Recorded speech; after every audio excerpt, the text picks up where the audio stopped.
hard for me, very, very hard.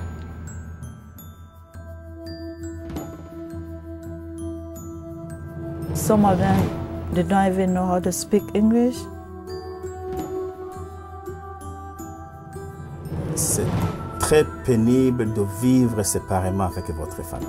I felt I was alone completely. Coming from somewhere that you've been persecuted by the government, you're used to not trusting authorities. For them to go through this process when their life is on the line without an attorney is insanity. I mean, but that's exactly what our system asks them to do, and that's why organizations like ILAP exist. When I came to America, I did not know anybody. Well, Judith is a client who was married to a United States citizen. He took all my passport away.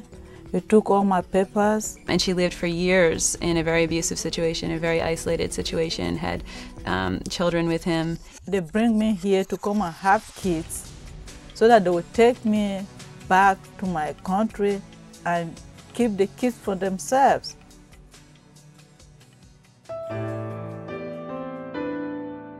After I came here, I feel everything and I send for a visa. And unfortunately, what happened to him, as happens to many refugees during the processing in Kenya, in Nairobi, Kenya, he, through some problems with the interpreting, his wife and children were not listed on his paperwork. Anytime they say we reject, you can't do for the reopen again. I did. They say again reject. I did again. Files are sent back and forth. They're lost. They ask you for the same evidence they just asked you for, and then you resubmit it and they deny the case. It's just extremely frustrating to see this bureaucracy happening while your client is separated from their family. I'm from West Africa, Guinea. I came to the United States because my parents was trying to get me for the arranged marriage, which I wasn't okay about it, and I just ran away from my country. When I arrived in the United States, I had a problem with immigration because I was illegal and they put me in a jail. The immigration laws themselves have become harsher, and the regulations and the enforcement of the immigration laws have become harsher. I was so scared, and I don't know what's gonna be my destiny in here. I'm from Burundi in Central Africa. J'ai fouillé bien sûr la persécution dans mon pays. He became the target of a couple of assassination attempts. So they bombed his house. Quand vous voyez des gens venir chez vous à la maison pendant la nuit et commencer à tirer avec des coups de feu, lancer des grenades, ça fait peur. Heureusement, je ne suis pas mort.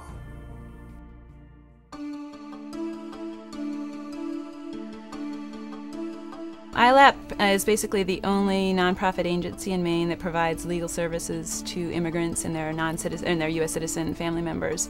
Most immigration cases, most asylum cases are pretty complicated. The repercussions can be, they can be denied asylum and sent back to their country and killed. This is pretty much the highest stakes there are in the legal world.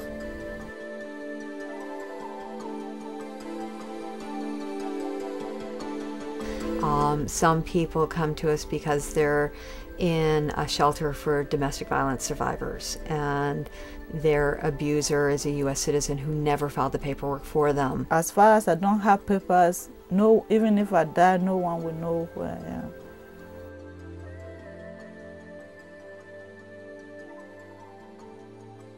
Eh bien voilà, le fait d'avoir dénoncé ces détournements d'argent, ma vie a été vraiment en danger.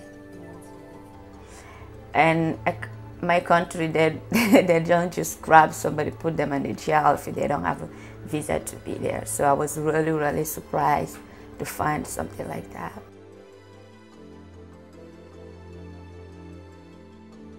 You live your family, you don't have any problem. But when your family, one is Arab League, other one is Europe. And I think it's very frustrating for them to watch their family members separated from them for years, not knowing if they're actually going to arrive here.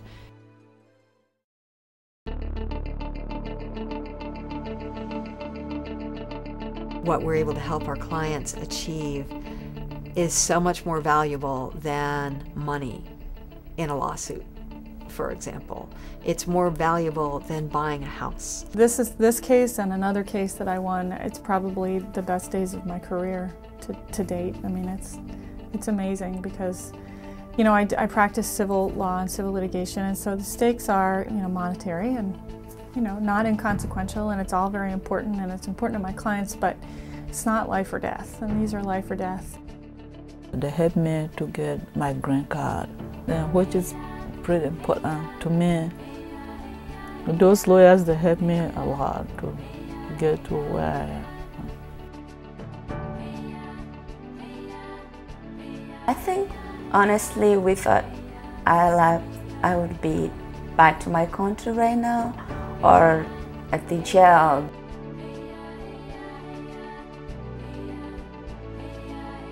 Mais c'était une surprise pour moi. C'était vraiment la joie pour moi. C'était vraiment la joie. I'm grateful that I was able to do this for somebody, you know, because I happen to be lucky enough to have gotten a law degree and, you know, been able to pursue that. I can do it for him, and it's awesome. I mean, it's, you know, that's real power. You know, that's pretty neat.